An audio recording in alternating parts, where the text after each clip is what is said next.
Dheebuu keessa kiyyaa osoo dheebuu san qabbaneessuuf fiigu uummata keessatti beekame malee laffaati kiyyaanii miti, dadhabbii kiyyaanii miti, beekumsaa fi beekamtii kiyyaanii miti. الحمد لله رب العالمين والصلاة والسلام على أشرف الأنبياء والمرسلين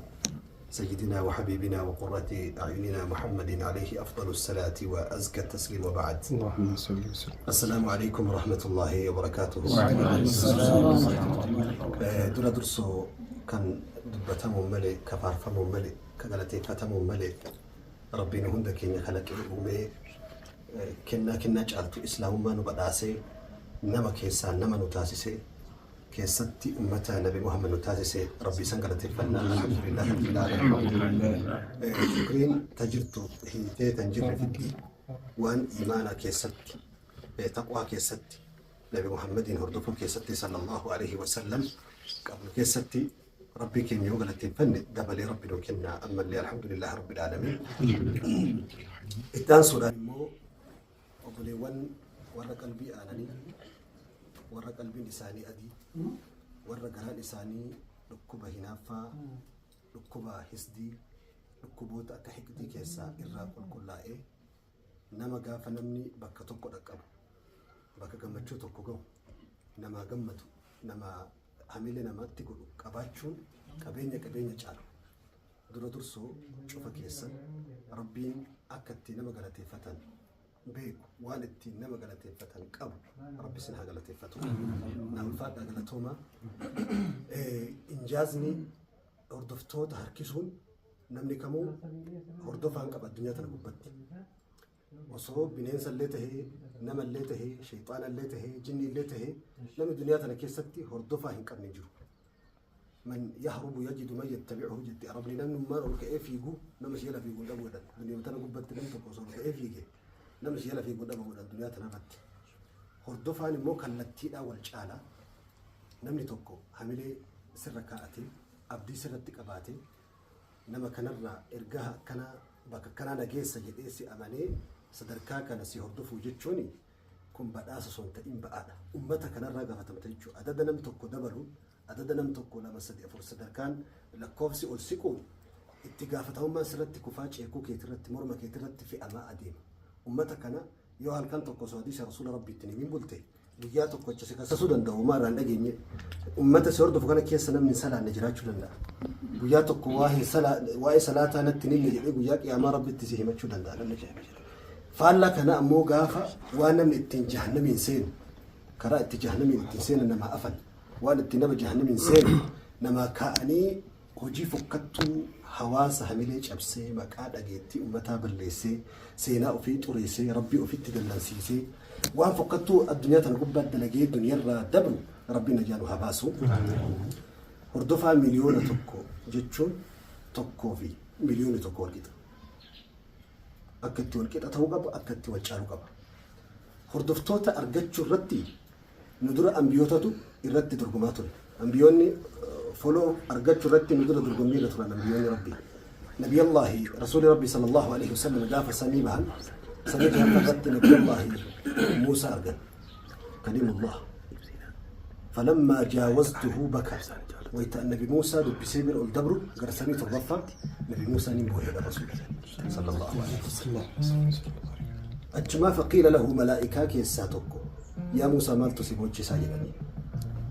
لأن غلام يبعث بعده لرسول ربي بعد قربان تقدر تكون جل رسول ربي تين قربان يجي رسول تكهسه سنت إنها أشاء عمري بالنسبة عمري نبي موسى في عمري نبي محمد ري والجعل نبي موسى قال وقال ابن ماجل نبي محمد قال سامي بهن عمري ثاني قال وقال شنتمي لا مش شنتمي تكون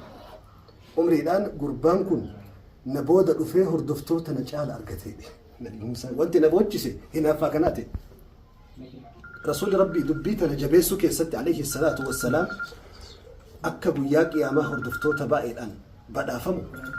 دبرتي دي تلالا فوق أجل رسول صلى الله عليه وسلم هردفتو تهدوك وياك يا ما أنبيوتهم ده هردفتو تان أكجالو تزوجوا الولود الودود دبرتي جالنا بيكتو دبرتي دهو بيكتو أكسين دهو يسيوان بيكانين في ركيستي لالني نافود على جل رسول ربي صلى الله عليه وسلم وانك نجد في بك خيري تفجع سن إرجاء رسول ربي اتدبرسن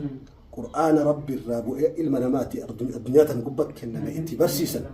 قباتشون أددنا من ما دبلوا سن قباتشون خير قد قروف الله كنا يو أسر عن جتش هميلنا ما تشابسون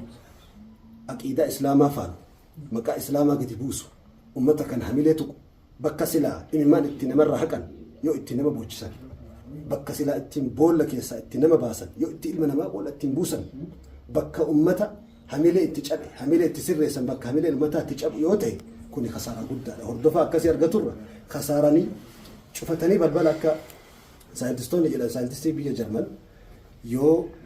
بؤا هم بوفني جيرما هم فيني mana keetiin hin jedha addunyaa tana dubbatti kanaaf haasaa isinitti hin dheeressu nama baay'een hordofamu jechuun badhaasa osoo hin ta'in ba'aadha warri laayikii na biraa qabu warri sheerii na biraa qabu wanni kun intarneetaa alama intarneetaa gubbatti lafarratti miti ummanni kun warroota amma tiktookii kiyya nama miliyoona tokkoon ga'e keessaa isin mastaa'u kan fakkeenyaaf osoo isin har'a keessaa baatanii miliyoonni sun gabbu'a gara kuma 900 gadi siqe isin keessaa bahu dhufa isin keessaa bahuudha isinii lafarra jirtantu bakka saniin nagahe ani namni tokko addunyaa tana gubbatti qalbii takka irratti ol aantummaa goonfatee nama tokko hordofaa ofii gochuu hin danda'u biyya tana gubbatti nama tokko miliyoonaa miti kuma 100 miti nama tokko lasta alayhim bimusaytir nama tokko to'achuu hin dandeettu rabbi Muhammad nama tokko to'achuu hin dandeettu ka rabbi nabi Muhammadin nama tokko to'achuu hin dandeenye qalbii isaa keessa jaalala kee naquu beekamtii keessa bira fiduu keessatti waan tokko gochuu hin dandeenye nabi Muhammadiin jedhe nu maal hayya kanaafuu nam tokko hordoftoota baay'ee argateen beekamtii guddaa argateen inni illee of dhaaduun qabu waan inni hojjetee miti kabiroollee isa hinaafuu hin qabu waan inni ofii kalaqatee miti wanni waan koon ittiin of dhaaduu danda'u miti koon immoo itti hinaafuu danda'u miti lachuu waan namni fakkeenya haasaa ati har'a sitti haasoftu warri Ameerikaa dhagahu eentu achiin gahe ati harka keessaa qabda rabbitu harka keessaa qaba rabbitu hojjete kanaafuu wanni tawfiiqa ilaahiiti malee waan laffaatii beekumsa osoo akka beekumsaa ta'e nuhi jaahila anaa jaahila kana ummanni hordofu osoo akka beekumsaa ta'e doktoroota profeesaroota ummata laffaatii ummata kanaa qaban lafarra ciisantu irra beekama wanni kun hireedha akkuma amma namni kun birrii kun caala qabu kun immoo hiyyeessa beekamtiilleen akkuma mallaqaatii akkuma birriiti beekamtiin kun immoo akkuma ulamaan lafa kahan takka ittiin muratta takka ittiin muramta rabbi warra ittiin muramu nun taasisee gumaachaa fi gammachuu fi hamilee har'anaa gootan kana dachaa godhee waan isin jiruu teessan keessatti akka argitanii hin beekne rabbi galata isinii haa galchu warra asii qofaa miti warra fagoo taa'ee naa gammade hundi keessan ulfaadhaa innamaa ana abduun ani nama taraa wahii kan haasawaa yoo taate ummatumatti achi facaasee ummata keessaa na haa biqiltu jedhee abdii dheebuu keessa kiyyaa osoo dheebuu san qabbaneessuuf fiigu ummata keessatti beekame malee laffaatii kiyyaanii miti dadhabbii kiyyaanii miti beekumsaa fi beekamtii kiyyaanii miti lafee fi foonillee miti gadamsa jaallattu kaayyoo fi ejjennoo kee hojii bareedduu ati ummata gumaachituun amma booda nuti amma dura dalagee fi miti ummanni keenya osoo namni waan hojjetin mindaasii kafana akka ati dayini sirratti taatee yoo kasaarte ittiin kasaartu osoo ati waan hojjetin mindaasii kafalanii akka ati raftii hin bulle si godhan amma isin ummanni bal'aanis ummanni as jirtus warri gammachuu kanaa fi bakka adda addaatiin na bira dhaabbataa jiran hundi isaatu isa an dalage osoo hin ta'in isa an dalaguu qabutti na kaasan li'annahu osoo maa hin hojjetin galata naa kennanii kanaafuu akka hin rafne na godhanii ulfaadhaa galatooma isin jedha rabbi jizaa isinii haa kafaluu baarakallahu fiikum isinii warra qalbii aananii of biraa qabaachuu kiyyatti ummata gaafa an gammade na bira dhaabbatee na gammachiisu qabaachuu kiyyatti qabeenyi kiyya ra'sul maal qabeenyi mataa ka an qabu addunyaa tana gubbaa obboleewwanii baga isin qabaadhe na ulfaadha galatooma wassalaamu alaikum warahmatullaahi wabarakaatu isaanii wanni jechuun fedhu waan agartanii halkanitti ji'a guyyatti aduu taatanii jirtu daran umrii keessan rabbi nuu haa tursiisu beekumsa ammas rabbi isinii haa dabalu nama akka aduutti akka ifaatti ilaallee duuba deemnutu isinii umrii keessan keessa barakaa haa ka'u gammachuun tiyya waan dubbadhus na harkaa balleessiti tasaasitti arge bakka kanatti jedhaanii salaamu alaikum warahmatullahi wabarakatuh. Bismillah dhugaa dubbachuudhaa fi guyyaan har'aa guyyaa an baay'eetti gammadedha sababiinsa ustaasa ibsaa jechuun naman baay'ee jaalladhuu fi naman baay'ee fakkeenya godhadhu naman baay'ee yeroo hunda ilaaluudha. Miliyoona tokko ga'uu isaanii osoo hin taane akkaataa isaan itti miliyoona tokko ga'antu na dinqa. Sababiin isaa biyya kana keessatti arrabsitee, qeeqxee, xiqqeessitee, xureessiteedha kan ati guddattu. Isaan garuu quraana akka dammaa mi'aawu. Hadiisaa akka aannanii nama qabbaneessu dubbachaa biyya kana keessatti miliyoona takka ga'u jechuun waa guddaadha. Namni isin follow hin goone kan isin beeku kan isin hordofu immoo miliyoona tokko caalaa nama hundumaa kana biraan ergaa kana gahaa jirtu inshaallah kana caalaa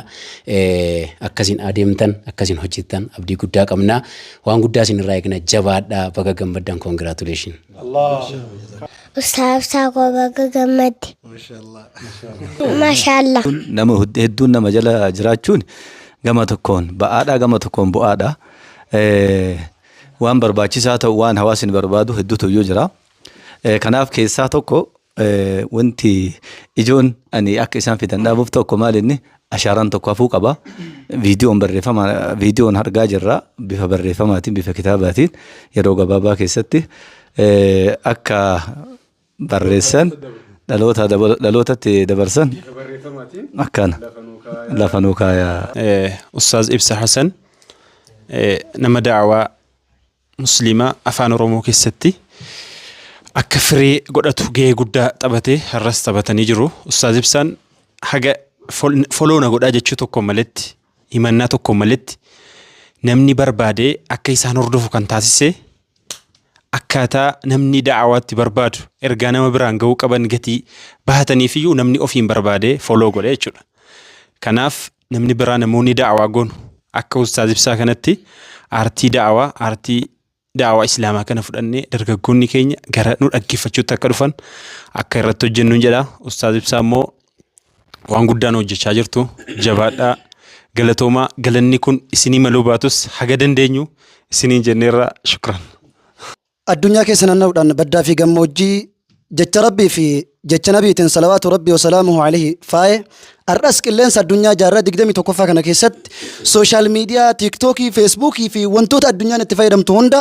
gara karaa sirriitti akka waan shahaadaa qabsiiseetti gara karaa sirriitti nama fide Ustaaz Ibsaa Hasan fakkeenya dhaloota jaarraa 21ffaadha. Nama nuti hundi keenya fakkeenya irraa fudhanne kun immoo isaaniif gahee yookaan isaanitti guddatee gammachuu asitti waliin geenne karaa sirrii kanarra deemanii as gahuu isaanii agartanii gochaan jaalala agarsiiftanii foloo akka gootaniif wassalaam. Ustaaz Ibsaa waa jechuufi namichatu ji'a eebbisee jedhan ifi jechuuf atuu iftee mul'adhu jechuuf atuu mul'attee waan jedhe sanuma dawaama si haa godhuu jedhe. Kanaaf Ustaaz Ibsaa jechuun ni beeytanii isin hundi keessanuu sirba osoo hin ta'in siiradha. Siiraa lafarra deemu. Kanaaf Ustaaz Ibsaa ammas kana oltu siin mala maasha Allah rabbiin isin haa barakachiisu umrii dheeradhaa jechuu barbaada. Isinis galatooma. Assalaamu alaykum wa rahmatullahi wa barakaatuh. Ustaaz Ibsaatiin kan jedhu isini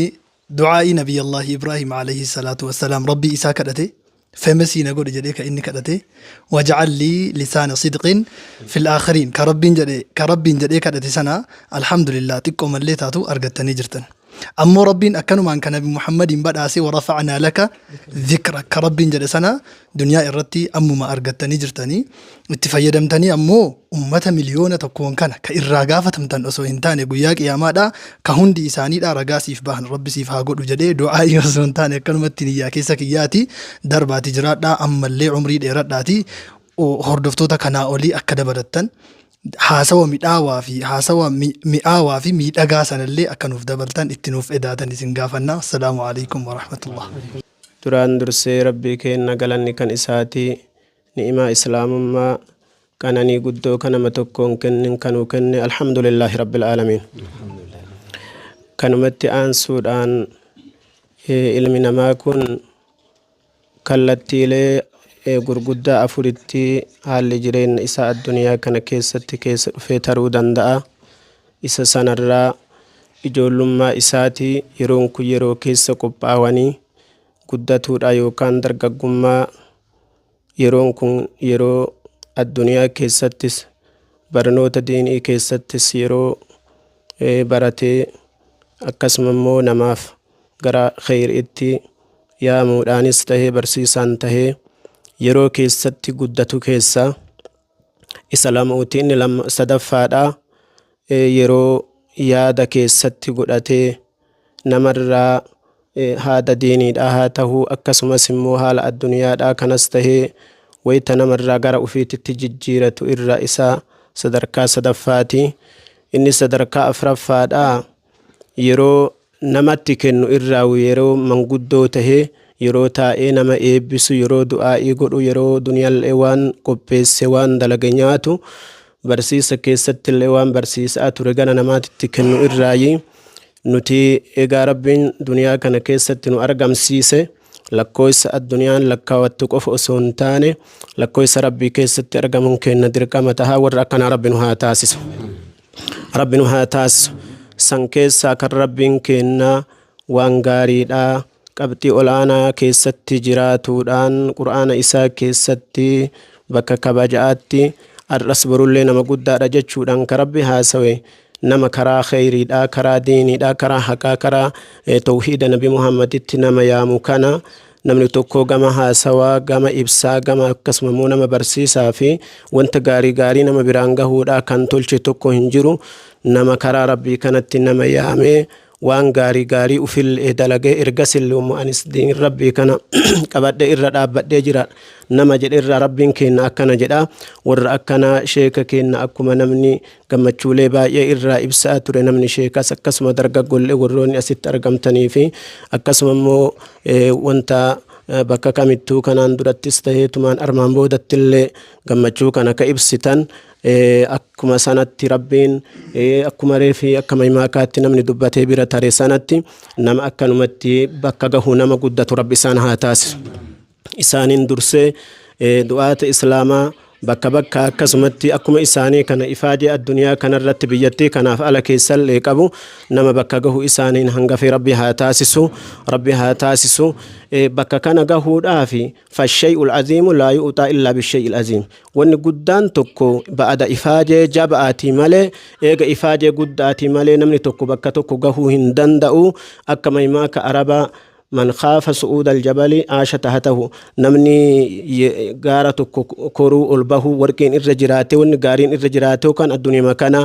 karooruma eegasa malee namni irra jiraatu achirratti mul'atee laaluu kan eegasi ol bahuu sodaate yeroo maraa achi jala jiraata yeroo maraa gaara jala tura achirraa eegasa malee sadarkatti gahuu hin danda'u. Namni ifaajee sodaate duniyaatti hin gahu. Namni akkasuma immoo rakkoolee adda addaa mudannoo addunyaa kana keessatti sadarkaalee arfarreef jennu kana keessatti umrii ilma namaa kana keessatti nama tuqu namni sodaate da'awatti illee gahuu hin danda'u. Barsiisatti illee gahuu hin danda'u. Bakka tokko gahuu hin danda'u. Rabbiin kenna wayita waan gaarii gaarii warroota eegasa malee jannataaf qopheesse irraa muslimtoota gaarii irraa bifa baay'eedhaan irraa haasawee jedhu waja'alnaa lilmuttaqiina imaamaa jedha. Namni gariin karaa haqaa kanatti nama yaamuudhaan imaama tahaa gariin barsiisuudhaan imaama tahaa. Warra akkanaa eegasa malee rabbiin haa taasisu. Isinis marti keessanuu isa xumuraadhaa kan isinii dhaamu wama ulamaa'iin isinii dhaamaa turan du'aanni akkasumas sagaleedhaanis akkasuma immoo bakka argaman hundatti isinii dhaamaa turan irraa diinii kana eegasa malee ol qabuudhaaf wajjin jiraatuudhaaf gaaddisa isaa waliin jiraatuudhaaf tokko dursee wal qabatuu qabna. Akkasuma waliin mari'atuu qabna. Walillee jaalatuu qabna. Rabbii kennaaf jecha wal jaalatu. Ambiti yoo qabeenya gurguddaadhaafis akkasuma walitti qixxooyte walitti kalooyte aangoo addunyaa tahee akkasuma immoo mul'ata addunyaa kanaaf wal jaalatti nuti rabbii kennaaf yoo wal jaalanne diinii kana eegase malee ol qabuu dandeenya. Rabbi eegase malee nama diinii isaa ol qabe ol qaba. Nama isaa tahee eegase rabbiin isaa tahu rabbiin haa taasisu. Mara keessa rabbi haa taasisu. Gammachuu isin gammaddan sheeka kenna anis gammadee jira. Hundi keessanuu baga gammaddanii gammachuun isaanii gammachuu muslima maraati. Kana jechuudhaan salaannis waan gaheef asumarratti sagantaa gabaabse jira. Assalaamu alaykum warahmatullahi wabarakaatuh.